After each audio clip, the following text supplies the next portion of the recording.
والسلام على سيدنا محمد وعلى آله وأصحابه أجمعين. الحمد لله والصلاة والسلام على سيدنا محمد وعلى آله وأصحابه أجمعين.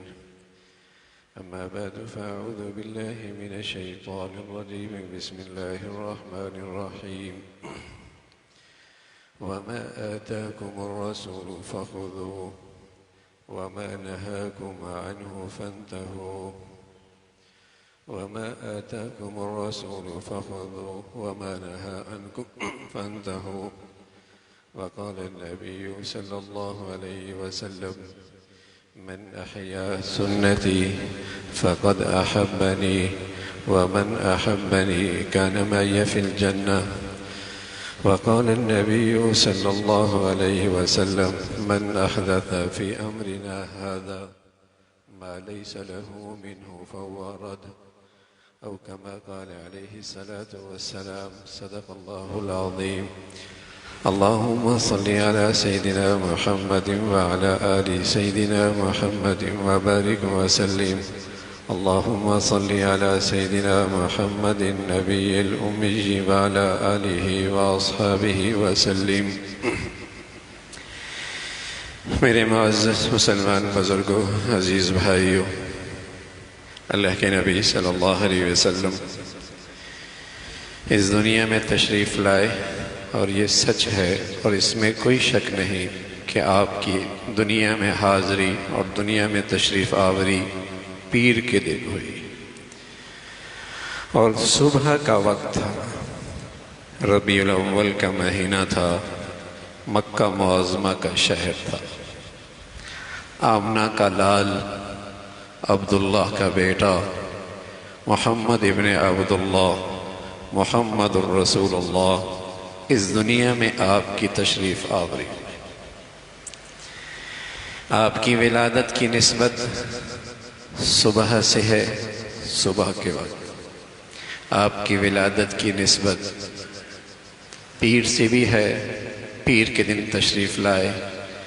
آپ کی ولادت کی نسبت ربیع الاول سے بھی ہے، آپ ربیع الاول کے مہینے کے اندر. تو وہ وقت جس میں آپ کی ولادت ہوئی، صبح کا وقت، زندگی میں ایک ہی بار آیا، پھر ایسا وقت نہیں آیا. وہ پیر کا دن اس دنیا میں ایک ہی بار آیا جس میں آپ کی مبارک ولادت ہوئی، پھر اس دنیا میں نہیں آیا. اور ربیع الاول کی وہ تاریخ بھی اس دنیا میں ایک ہی بار آئی، پھر وہ تاریخ جس میں آپ کی ولادت ہو وہ نہیں آئی.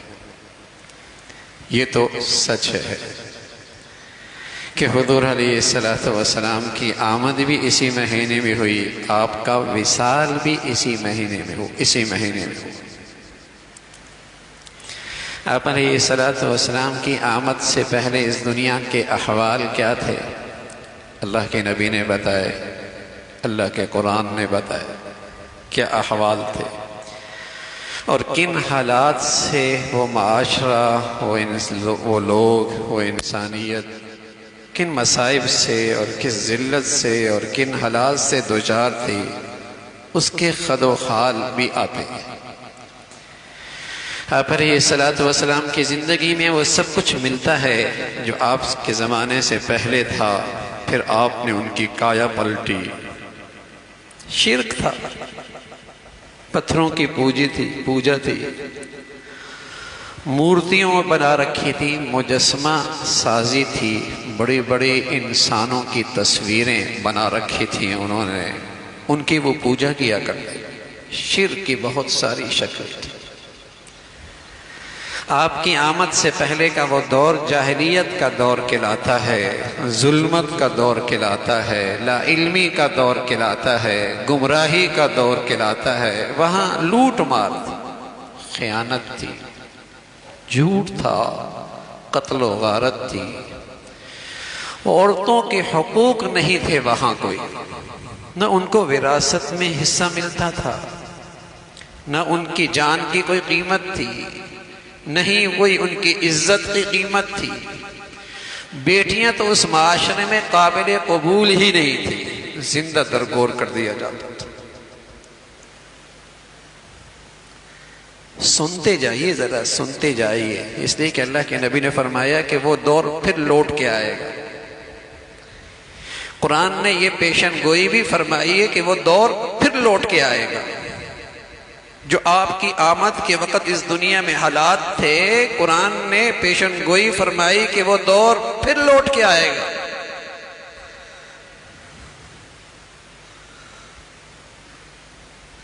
تو آپ علیہ الصلوۃ والسلام کی آمد سے پہلے شرک کی شکلیں تھیں، مجسمہ سازی تھی، بڑی بڑی تصویریں بنائی جاتی تھیں۔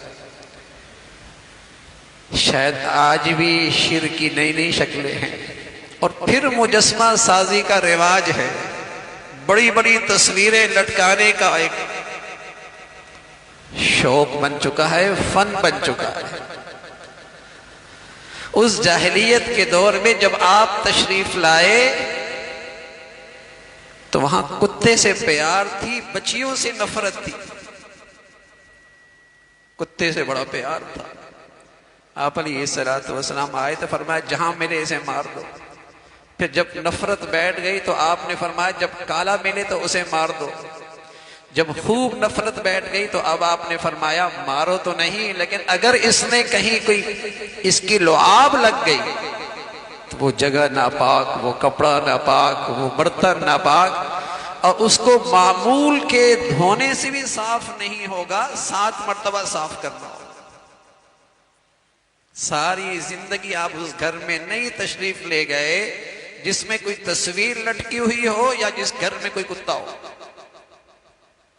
آپ کی آمد سے پہلے دنیا کا حال کیا تھا؟ وہاں سود خور بہت تھے، وہاں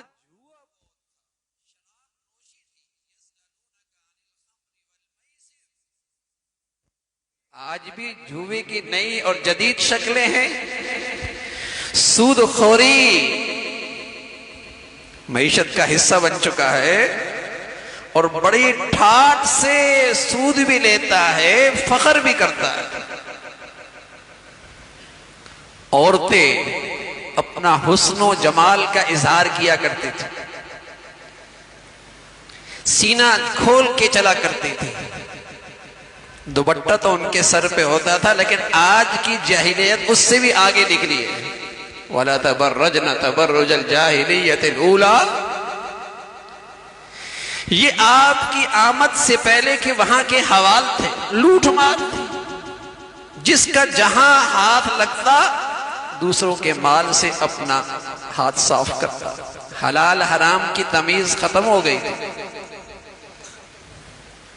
حلال حرام کی تمیز کوئی نہیں تھی، سود عام تھا، شراب نوشی تھی، بات بات پہ قتل ہو جایا کرتا تھا، انسان کی جان لینا سب سے سستا، سب سے آسان تھا۔ یہ ساری برائیاں تھیں وہاں۔ قرآن نے اس کے نتائج 2 لفظوں میں ذکر فرمایا، فرمایا کنتم اعداء وکنتم علی شفا حفرۃ من النار۔ اس پوری بدعمالیوں کا اور اس پوری زندگی کا نقشہ قرآن نے 2 جملوں میں ذکر فرمایا، کنتم اعداء، تم آپس میں نفرتوں کا شکار تھے۔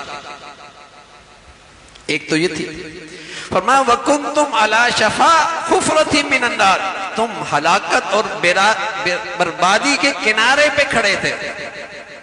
یہ پوری زندگی تھی، یعنی نفرتوں کا شکار کیوں ہوئے، اور اس بربادی اور ہلاکت پر کیوں آئے؟ بدعمالیاں کون سی تھی؟ عورتوں کے حقوق نہیں تھے، بچیوں سے نفرت تھی، سود خوری تھی، شراب نوشی تھی، بے حیائی اور فحاشی تھی، خیانت اور جھوٹ تھا، لوٹ مار تھی، حلال حرام کی تمیز کوئی نہیں تھی۔ تو پھر اس معاشرے کا حال کیا بنا؟ وَكُنْتُمْ أَعْدَاءَ، تم آپس میں نفرتوں کا شکار تھے۔ وَكُنْتُمْ عَلَى شَفَا حُفْرَةٍ مِّنَ النَّارِ، تم بربادی اور ہلاکت کے کنارے پہ کھڑے تھے۔ بتائیے آج بھی ہم اس کیفیت سے دوچار ہے یا نہیں؟ بلکہ پوری امت مسلمہ اس مصیبت سے دوچار ہے یا نہیں؟ کنتم اعداء، تم نفرتوں میں پڑے تھے، تم نفرت کی آگ میں جل رہے تھے۔ گھر سے لیجئے نا، باپ بیٹا ہو، میاں بیوی ہو، بہن بھائی ہو، محلہ اور گلی ہو، قوم ہو، ملک ہو، جماعتیں ہو، فرقے ہو، لسانیت ہو، قومیت ہو، وطنیت ہو، برادریاں ہوں، قبائل ہوں، بتائیے نفرتوں کی آگ میں جل رہے ہیں نہیں؟ وہ جو زمانے جاہلیت میں برائیاں تھی وہ برائیاں بھی ہیں، اور آج اس کا نتیجہ بھی ہے۔ کنتم اعداء، تم نفرتوں کا شکار تھے، تم باہم ایک دوسرے سے دستے گریبان تھے۔ خوش نصیب خاندان ہوگا جہاں سب رہنے والے شیر و شکر ہوں گے، خوش نصیب گھرانہ ہوگا جہاں ہر ایک کے لیے دوسرا ایثار کرتا ہوا نظر آئے گا۔ کہاں ہے آج اس امت مسلمہ میں وہ معاشرہ، وہ سوسائٹی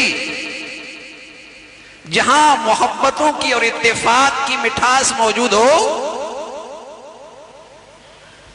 سبحان اللہ، میرے نبی کی سنت آئی، پیارے نبی کی سیرت آئی، پیارے نبی کی سنت آئی، پیارے نبی کی زندگی آئی، آپ کی مبارک ذات آئی، آپ کا پر نور راستہ اور طریقہ آیا۔ سنت اور سیرت کیا آئی؟ انسان بننے لگے، انسانوں کا کردار بننے لگا، کردار سازی ہونے لگی، کردار سازی ہونے لگی، معاشرے کی تعمیر ہونے لگی، انسان بننے لگے۔ سنت سے، سیرت سے، سیرت نبوی سے انسان بننے لگے، اور پھر قرآن نے اس کا منظر ذکر فرمایا، فَأَلَّفَ بَيْنَ قُلُوبِكُمْ فَأَصْبَحْتُمْ بِنِعْمَتِهِ إِخْوَانًا، تم آپس میں شیر و شکر ہو گئے، الفت، محبت، پیار، اتفاق، اتحاد، ایثار، احسان۔ کیوں؟ تمہاری زندگی میں نبی کی سیرت آ گئی نا، تم باحیا ہو گئے، تم دیانتدار ہو گئے، تم حلال کھانے والے بنے، تمہارے اندر سچائی آئی، تم وعدہ وفا کرنے لگے، تم ایثار کرنے لگے، تم بچیوں کو اللہ کی رحمت سمجھنے لگے، تم بیٹیوں کو اللہ کی رحمت سمجھنے لگے، تم بہنوں کو اور عورتوں کو میراث میں، وراثت میں حق دینے والے بنے، تم نے ان کی جان و مال کی حفاظت ایسی کی جیسے تمہارے معاشرے میں مردوں کی جان و مال کی حفاظت ہوتی ہے۔ جب تمہاری زندگی میں نبی کی زندگی آ گئی، فَأَلَّفَ بَيْنَ قُلُوبِكُمْ فَأَصْبَحْتُمْ بِنِعْمَتِهِ إِخْوَانًا، پھر تمہارا وہ معاشرہ جو نفرتوں کا شکار تھا، وہاں سے محبتوں کی خوشبو پھوٹنے لگی، وہاں سے محبتوں کی خوشبو پھوٹنے لگی۔ میرے عزیزو، آج ہماری کیفیت بھی وہی ہے جو حضور کی آمد کے وقت تھی۔ ہر وہ برائی جاہلیت کی ہمارے ہاں موجود ہے، ہمیں پھر نبی کی سنت اور سیرت کے نصاب کی ضرورت ہے۔ آج پھر ہمیں سنت اور سیرت کے ذریعے کردار سازی کی ضرورت ہے۔ آج پھر اسی دستور کی ہمیں زندگی میں ضرورت ہے، اسی دستور کی ضرورت ہے، اسی نصاب کی ضرورت ہے جس نصاب سے میرے بچوں کی تربیت ہو، میرے اسکول کے نوجوانوں کی تعمیر ہو، جس سے میری کردار سازی ہو۔ آج پھر اسی سنت اور سیرت کی ضرورت ہے۔ ضرورت اس کی ہے میرے کہ آج اپنی نبی کی سنت کو فروغ دے، اپنی نبی کی سیرت کو سامنے رکھ کر زندگی کی صبح شام گزارے۔ لیکن میرے عزیزو، ہمارے ہاں تو الٹی ہی گنگا بہتی ہے، الٹی ہی گنگا بہتی ہے۔ دکھ ہوتا ہے، تکلیف ہوتی ہے اور افسوس ہوتا ہے، دکھ ہوتا ہے، افسوس ہوتا ہے، تکلیف ہوتی ہے کہ جو چیز دین نہیں ہے ہم نے آج اسے دین سمجھ لیا۔ جو چیز دین نہیں ہے ہم نے اسے دین بنا لیا. حضور علیہ الصلوۃ والسلام فرمایا کرتے تھے من احدث فی امرنا ھذا ما لیس لہ ما لیس منہ فہو رد. فرمایا کوئی دین میں نئی چیز، دین میں نئی چیز. پنکھا تو حضور کے زمانے میں نہیں تھا، ریل گاڑی بھی نہیں تھی، جہاز بھی نہیں تھا، یہ بھی تو نئی چیز ہے. اس کو ہم دین نہیں سمجھتے. یہ دین میں اضافہ نہیں ہے، یہ دین کے اندر نیا دین نہیں ہے. آپ علیہ الصلوۃ والسلام نے جس چیز کی برائی بیان فرمائی، مذمت فرمائی، اپنے امت کو سبق اور تلقین فرمائی کہ اس سے بچ کے رہنا، کہ تم دین میں دین نیا بنا لینا، کہ جو چیز دین نہیں ہے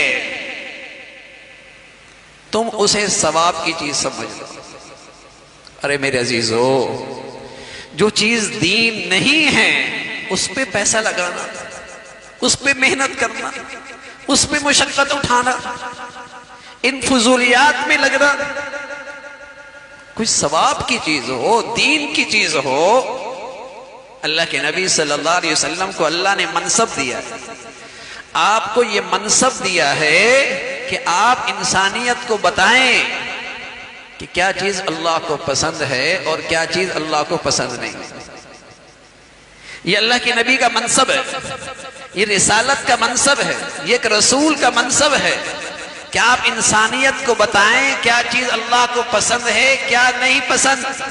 تو آپ نے اپنی امت کو بتایا. جب تم اپنی کوئی دین کی چیز معلوم کرنا چاہو تو دیکھو کتاب اللہ کو، اللہ کی کتاب کو دیکھو.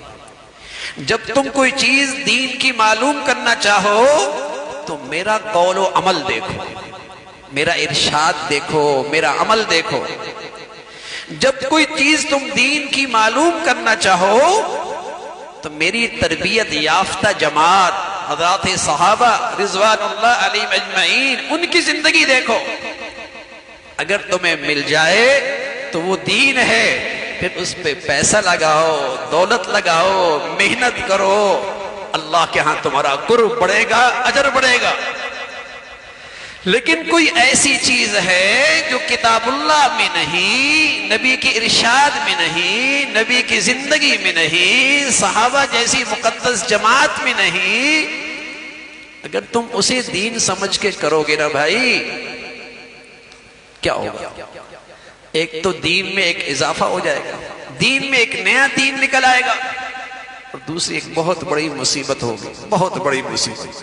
یہ امت مسلمہ فرقوں میں تقسیم ہو جائے گی، گروہوں میں تقسیم ہو جائے گی. یہ امت مسلمہ کی طاقت بٹ جائے گی. پیسہ بھی لگایا، دولت بھی لگائی، محنت بھی کی، اور مسلمانوں کو تقسیم بھی کر دیا، ہاتھ بھی کچھ نہیں آیا. اللہ کے نبی بھی ناراض، اس امت کا بھی نقصان. آج دیکھیے آپ علیہ الصلوۃ والسلام جب مدینہ میں آئے، آپ علیہ الصلوۃ والسلام نے فرمایا میں اپنی امت کے لیے 2 عید کے دن لے کے آیا ہوں، 2 عید کے دن، اور دونوں عید کے دن ایسے ہیں جو 2 بڑی عبادات کے بعد میری امت اس خوشی کے دن کو منائے گی. ایک رمضان کی عبادت کے بعد اور ایک حج کی عبادت کے بعد، 2 عیدیں.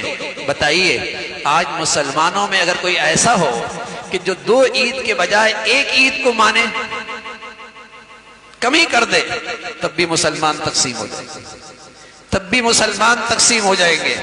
کہ دیکھو دنیا میں مسلمان یہ کیسا ہے کہ ایک عید مناتا ہے. الحمدللہ پوری امت مسلمہ 2 عیدیں مناتی ہے.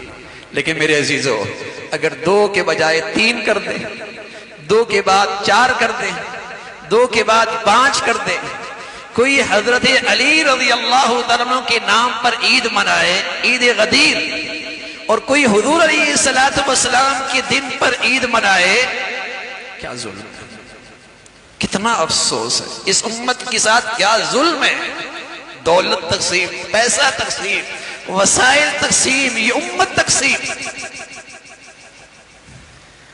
جب تم اس میں اضافہ کرو گے، یہ نبی سے محبت تو نہیں، یہ تو عشق نہیں ہے. عشاق تو صحابہ تھے، عشق کا حق ادا کرنے والے تو نبی کے دور کے لوگ تھے. میرے عزیزو، نادانی میں مسلمان بہت غلط کر بیٹھتا ہے، بہت غلط کرتا ہے۔ ہمارے ہاں پہلے نہیں تھا، 30 50 60 سال پہلے اس کا تصور بھی نہیں تھا۔ ہمارے بڑے بوڑھے تو اس کو 12 وفات بھی کہتے تھے۔ اور آج بھی اسلامی دنیا کے بہت سارے خطے ایسے ہیں جہاں یہ کوئی چیز نہیں ہے، لیکن ڈر لگ رہا ہے۔ جوں جوں جہالت بڑھے گی، جوں جوں قلب علمی بڑھے گی، جوں جوں نبی کے علم سے ہم دور ہوتے چلے جائیں گے، یہ چیزیں بڑھتی چلی جائیں گی۔ یہ 10-15 سال ایسا نہیں تھا، 20 سال پہلے ایسا نہیں تھا، 30 سال پہلے ایسا نہیں تھا۔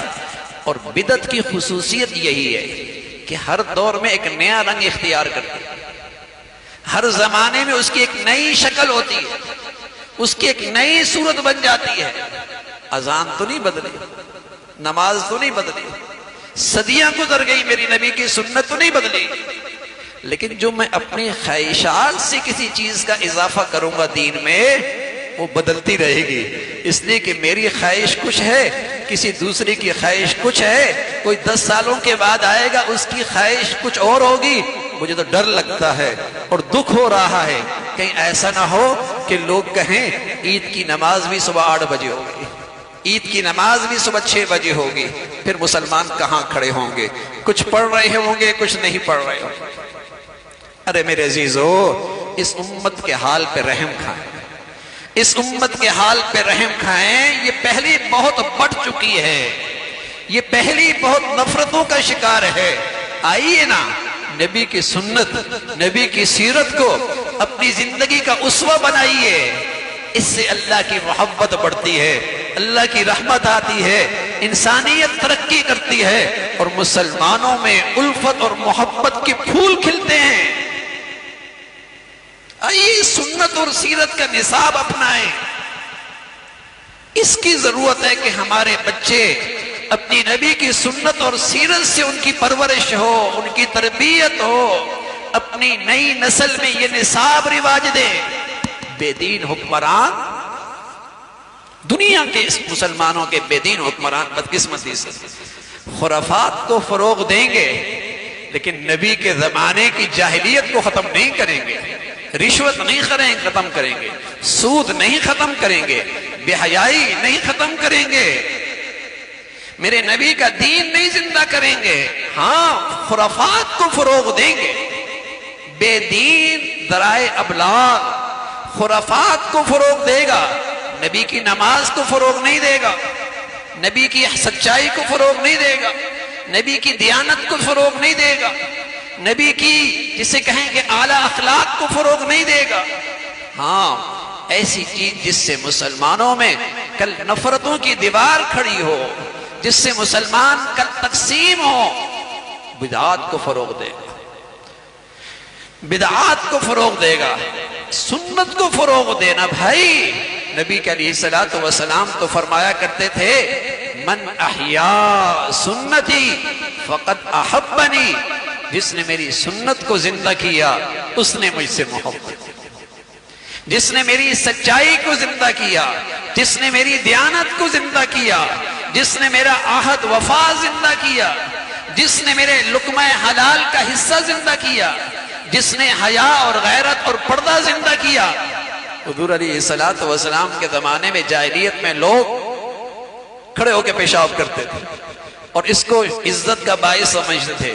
ایک دن اللہ کے نبی صلی اللہ علیہ وسلم کو دور سے دیکھا، آپ پیشاب کر رہے ہیں، تو مذاق اڑانے لگے گے، کہنے لگے دیکھو دیکھو یبول کما تبول المرأ، یہ تو ایسے پیشاب کرتا ہے جیسے عورت پیشاب کرتی ہے۔ آپ علیہ الصلوۃ والسلام بیٹھ کے پیشاب کیا، سطر کے ساتھ پیشاب کیا کرتے تھے، اپنے جسم کو پیشاب کے قطروں سے بچایا کرتے تھے۔ نبی کی زندگی کو فروغ دو نا، نبی کے طور طریقوں کو، سیرت کو فروغ دیں، اور پھر کیا انعام ملے گا؟ فَأَلَّفَ بَيْنَ قُلُوبِكُمْ، تمہارے اندر الفت اور محبت لوٹ آئے گی، نفرتوں کی دیواریں گر جائیں گی، عصبیت، لسانیت، قومیت، وطنیت، برادری، فرقہ پرستی، اس ساری گندگیوں سے تمہیں نجات مل جائے گی، اور تم ایک نبی کے نام پر باہم شیر و شکر ہو سکتے ہو۔ ایک نبی کی زندگی ایسی ہے، ایک نبی کی سیرت ایسی ہے جس پر مسلمان اکٹھے ہو سکتے ہیں، اور اس سیرت نے اور نبی کی سنتوں نے طاقت دکھائی اور باہم شیر و شکر ہوئے۔ تو میرے عزیزو، آج بھی اس جاہلیت کی کیفیت سے اور ان برائیوں میں آج ہم مبتلا ہوتے چلے گئے، تو ضرورت ہے ہمیں بھی آج پھر اس نصاب کی ضرورت ہے اور اس دستور کی ضرورت ہے جو نبی کی سنت اور نبی کی سیرت پر مشتمل ہے۔ نبی سے محبت کیجیے نا، ہم اپنے تعلیمی اداروں میں اسے نافذ کریں، ہم اپنے قومی سطح پہ اپنی نبی کا دستور نافذ کریں نا، یہ عہد کرنے کی ضرورت ہے، یہ اس مہینے میں فیصلہ کرنے کی ضرورت ہے۔ لیکن ایسی چیز جس کا دین سے تعلق نہیں، اس پہ وسائل خرچ کرنا، اس پہ محنت کرنا، اس پہ صلاحیتیں ضائع کرنا، اس سے تو دین میں ایک نیا دین آغاز ہو رہا ہے، اس سے تو مسلمانوں میں دوریاں پیدا ہو رہی ہیں، مسلمان دنیا میں تقسیم ہوتا ہوا نظر آ رہا ہے۔ نبی کی سنت سے مسلمان نہیں تقسیم ہوتا، نبی کی سیرت سے مسلمان نہیں تقسیم ہوتا۔ جہاں نبی کی سنت چھوڑی، سیرت چھوڑی، وہاں مسلمان تقسیم ہوگا، وہاں مسلمان تقسیم ہوگا۔ تو آج پھر ضرورت ہے میرے عزیزو، اپنی نبی سی سنت کو دیکھتے چلے جائیں 24 گھنٹے کی زندگی، اور آپ نے 24 گھنٹے کیسے گزارے۔ بڑی پیاری سی کتاب ہے ڈاکٹر عبدالحی عارفی رحمۃ اللہ علیہ کے اسوہ رسول، حضور کی زندگی، حضور کا اسوہ، حضور کی زندگی کا نمونہ، اسوہ رسول صلی اللہ علیہ وسلم۔ انگریزی میں بھی ہے، اردو میں بھی ہے، اس کو اپنے سرانے پہ رکھیے، پڑھتے چلی جائیے اور اس کے مطابق اپنی زندگی ڈھالتے جائیے۔ یہی اللہ کے نبی کا حق ہے، اور یہی آپ پر ایمان کا بھی حق ہے، یہی آپ سے محبت کا بھی حق ہے، اور یہی آپ کی عظمت کا بھی تقاضا ہے کہ آپ کی سنتوں میں میری زندگی ڈھل جائے، میرا گھر کی زندگی ڈھل جائے، میرے بچے اور بچیوں کی تربیت اپنی نبی کی سنت کے مطابق ہونے لگے۔ اللہ تعالی ہمیں نصیب فرمائے، اللہ تعالی ہمیں نصیب فرمائے، اور پوری امت مسلمہ کے حال پہ اللہ کریم رحم فرمائے۔ وآخر دعوانا ان الحمد للہ رب العالمین۔